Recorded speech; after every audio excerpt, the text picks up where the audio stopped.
Hi, I'm here today to show you the all-purpose tray.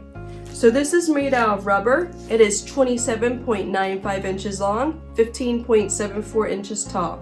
It arrives like this where it's all rolled up. Then you just take it and you flatten it out. So I recommend putting something very strong on the either side, and then it will be nice and flat like this. It is a very good all-purpose rubber tray.